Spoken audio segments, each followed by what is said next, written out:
The Cursed Canopy. A year passed, and the tale of Professor Alan Carter's ill-fated expedition became yet another warning whispered among the villagers. No one dared approach El Dosil Maldito until now.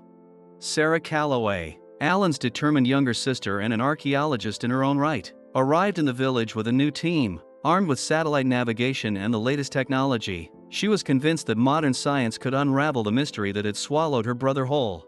Guided by an old map Alan had sent before he disappeared, Sarah, along with her cameraman Luke and local tracker Diego, ventured into the cursed jungle. The trees loomed ominously, their shadows stretching unnaturally as if alive. Every step they took felt heavier, the jungle seeming to whisper secrets just beyond comprehension.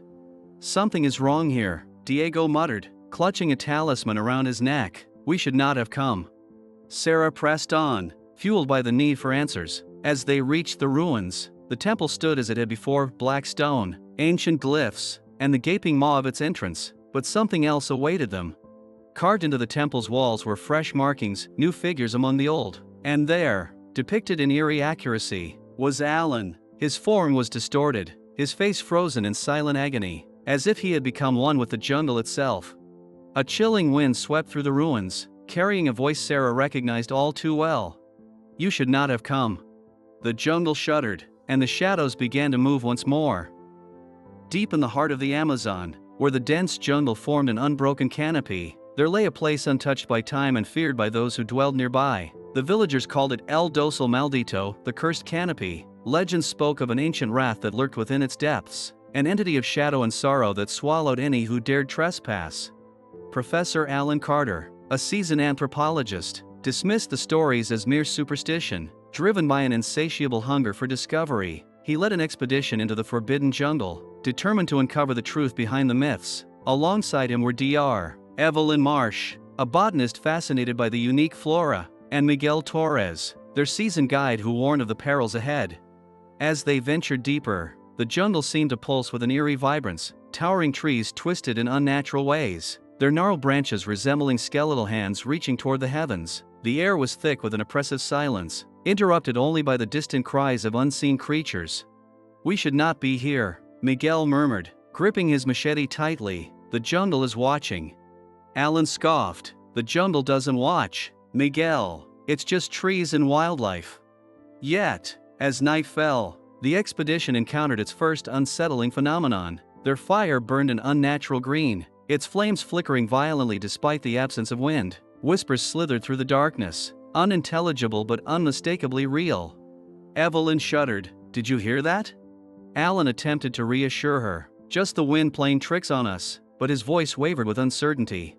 The next morning, they pressed forward, navigating through labyrinthine vines and murky swamps. Then they found a temple of black stone, half consumed by the jungle, its entrance yawning like the mouth of some forgotten beast. Strange glyphs covered its surface, depicting grotesque figures writhing beneath the weight of an ominous entity.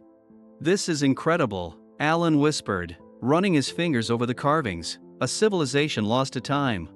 Miguel, however, paled. "No, Professor, not lost, forsaken." Ignoring the warning, Alan led the way inside. The temple's interior was suffocatingly dark, the air heavy with an indescribable stench. They ventured deeper until they reached a massive chamber. At its center stood an obsidian altar, slick with an unknown substance that gleamed under their flashlight beams. Evelyn gasped. This isn't just an altar, it's a sacrificial stone." Before they could react, the whispers returned, louder, more insistent. The shadows coiled, congealing into a figure with hollow eyes that bore into their souls. A voice, guttural and ancient, rumbled through the chamber. "You have trespassed." Miguel screamed as unseen hands wrenched him into the darkness. His agonized cries echoed through the temple before abruptly cutting off. Evelyn and Alan fled, their rational minds abandoning them to sheer terror. The jungle had changed. The trees shifted, paths twisted upon themselves, and every step they took led them deeper instead of out. The canopy above darkened, blotting out the sky, turning the world into a maze of nightmares. Days blurred, hunger gnawed at their bellies, thirst parched their throats. Their compass spun uselessly, their maps failed them, and then Evelyn vanished. One moment she was there, the next she was gone, leaving only her flashlight flickering on the damp ground. Alan, now alone, was reduced to a desperate husk of himself. The whispers never ceased. His own reflection in the river spoke to him in tongues he did not understand. The trees watched, their bark etched with shifting faces of those who had come before him. As his mind unraveled, the entity revealed itself once more, its form shifting between shadows and despair. "You sought knowledge, and now you shall become it." Alan screamed as the jungle consumed him, his voice joining the whispers that would haunt the next foolhardy explorer to enter the Cursed Canopy. The Cursed Canopy, the next chapter. Story moral: blind ambition and disregard for warnings can lead to one's downfall. Some mysteries are better left undiscovered.